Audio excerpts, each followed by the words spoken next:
Okay, so picking up where we left off in the first lecture, we're still talking about common sources of leads, and I want to talk a little bit now about referrals from current customers. So you might be thinking, what is a referral in the context of ticket sales, and why might it be valuable?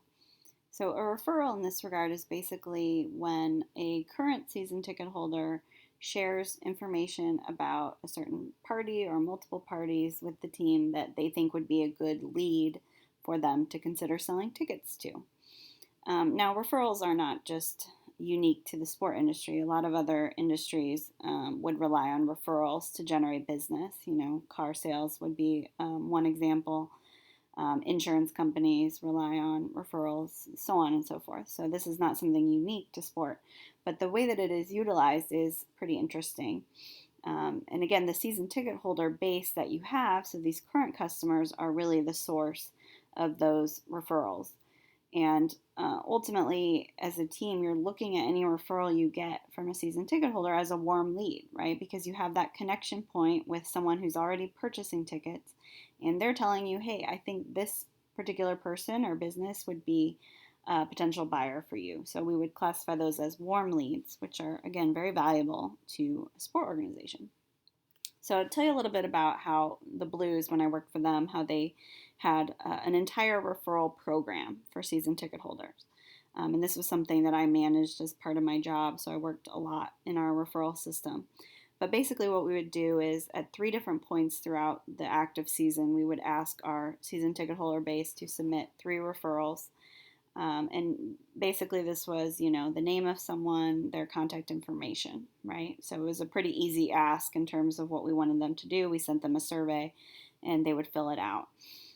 In exchange, they would get some kind of basic giveaway item, right? Nothing huge, but maybe, a puck or something, a t shirt, something basic for just giving us the information. But if any of those leads actually converted into a sale for the team, they would be provided different rewards. And you can see I put input our reward system at the time here. So, if you had provided a referral that led to $1,000 sale, then you get two mezzanine tickets and a gift bag, right? But you can see as the investment gets higher, so for instance, if you were to give a lead that led to a $10,000 sale or more, then you're getting tickets in a suite, and you're getting parking passes. You're getting a lot more in terms of rewards. So there was an entire reward system built around this referral process because the team valued those referrals so much. And I can still remember the days when I would get all of the referrals in from our current season ticket holders that our reps would just be flocking to it, right? Because they knew that these were warm leads, and oftentimes they did lead to sales. So that was really valuable for us. Okay. Another way or common source of leads for teams is just purchasing lists of demographic information. Obviously, with the internet as it is, people are giving up their demographic information all the time, and fortunately or unfortunately, there are companies out there willing to sell that data, right? And they can legally do so. So there are teams that will just simply purchase lists with demographic information on them. Now, sometimes maybe that leads to sales, but oftentimes too, you're talking about just cold leads, right? Because these are lists generated from other companies, and they may or may not actually have an interest or connection to your team. Last common source I want to talk about here that I think is interesting is social media. And obviously, this is one that has become more prominent in recent years, and there are obviously different modes of using social media to generate leads out there for sport organizations, and organizations are having to get more creative as consumers become more savvy. But I did, in one of your supplementary readings for this week, I shared with you the story of the University of Michigan and this campaign that they utilized in a way to boost ticket sales and generate leads for future sales. And, it is one of those scenarios where the team was really successful and able to not just generate more traffic to their social media pages, but also actually convert those leads to actual customers. So again, I uploaded this story to the ReadyNet page. So make sure you take a look at that, because it is one of those examples of a team successfully converting those social media likes into ticket sales. Now, this is one of those common issues out there right now for ticket sellers to consider, and whether or not this investment into social media marketing actually converts to ticket sales. And that's one of the examples I provided you for this ticket issue analysis assignment. So if this is a topic that you think is interesting, definitely check out that scholarly article that I shared on it, and consider that as one of your options, because I think it's a great question, and one that scholars are continuing to wrestle with, and practitioners are continuing to seek information about. Okay, so as I sort of wrap this conversation on prospecting and leads, I'll just end with some kind of good tips for generating leads. And the sport industry reps that are successful are the ones that are kind of following these tips. And the first is ABP, always be prospecting, right? You might remember from your first section of To Sell is Human, you learned about kind of that old school sales guy that was selling cars, and he would call up, the wife, and, basically put on his calendar when he thought that family was going to be ready to purchase a car. And obviously the author brings up some of the unethical issues with that approach, but he was always prospecting, right? So this is not something that he was doing once a year or even once a month. It was a constant, continual process. And, this is true of successful sales reps, right? They're always prospecting. They're always considering potential leads and trying to qualify them, so that, even if it's something that doesn't come to fruition for another 6 months or even a year, they have this continual list of people that could potentially purchase tickets. So it is a constant process. Another tip is just keeping great records, right? Keeping wonderful notes of any conversation you have with a potential lead is going to be such a payoff down the road, right? So having that information handy, because obviously if you're talking to 100 plus people a day, it gets difficult to keep that information in your brain. So the better notes, more meticulous notes that you keep about a potential lead, the more likely you're going to have the information you need to qualify that person into a prospect later on. And then finally, just, constant networking and keeping eyes open to the local community, looking to see if there are new companies that are opening locations nearby that might be considering purchasing tickets, looking to see which companies are growing or expanding.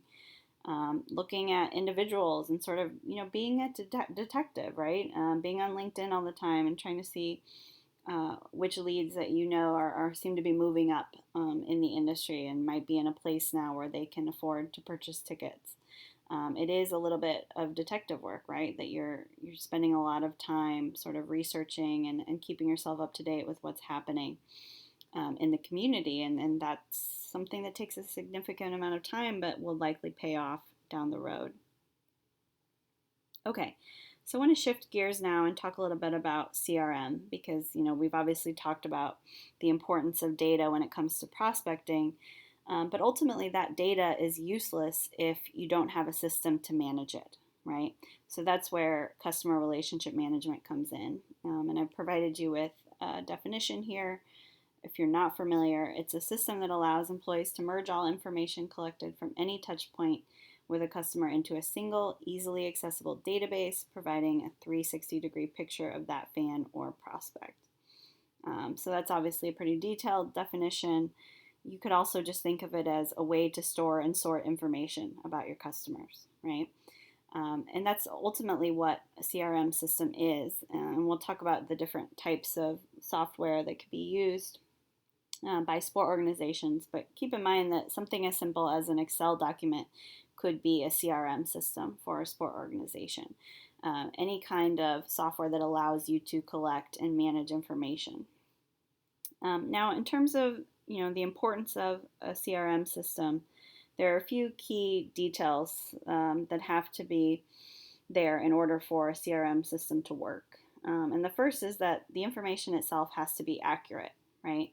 So if the information you have about potential leads is outdated or inaccurate, then it's not going to be useful to your sales reps, right? So making sure the information is up to date and accurate is key. Also, your employees actually have to be able to use the system, right?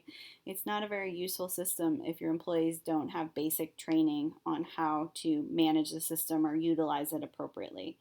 So this kind of goes back to the very first slide where we talked about, the need for sales training being a key way to promote efficiency in your sales department. And the same is true of CRM systems, right? So making sure you take the time to provide that training up front, and then those employees are going to be more apt to use it effectively down the road. Okay, so I mentioned we'd talk a little bit about different types of CRM systems and really what the value of them is. And you can see here I've shared a couple of examples of companies that offer CRM systems or software systems. And these are ones that are prominent in the sport industry, especially. Of course, other industries use them as well, but these are ones that I've seen sport organizations access. And again, there is a cost to this, right? These systems generally aren't free. There's usually some kind of licensing fee in order to use them. And you can see in terms of data here, 60% of sport teams spend at least $50,000 a year on their CRM system, which you might be thinking, wow, that is pricey. And you would be correct. That is a pretty big chunk of budget, especially if you think about the amount of money already being invested in sales reps and other marketing initiatives. So it is a pretty big chunk of change, but there certainly has to be a return on investment in order for teams to continue paying that every year. And you can see a lot of examples out there where teams went from not using a CRM system to using one, and basically overnight they're able to more efficiently target prospects and transition them into customers. So there is a lot of evidence out there that these systems do lead to a return on investment, again, if your employees are actually trained to use them and the information you're putting in them is actually accurate, right? So again, those things are key. But also, what is the value of CRM besides, generating sales?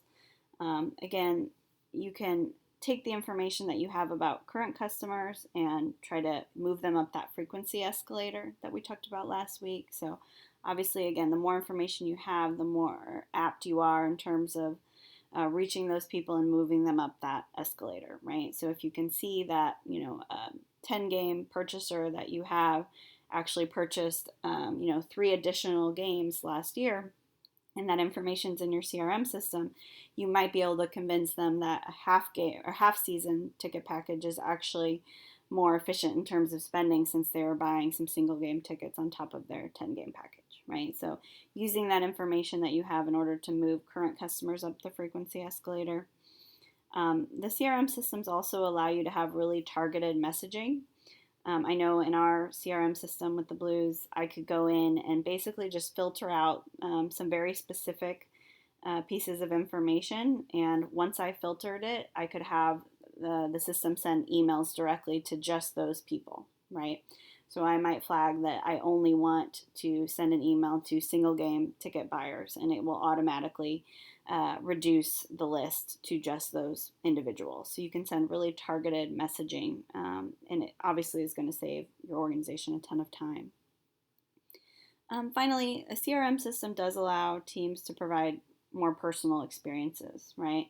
Now, again, it depends on the kind of information you're gathering and keeping in that system. But ultimately, if you have a phone conversation with, a lifelong season ticket holder and they tell you a story about their grandson and his birthday, that's information you can input into the system.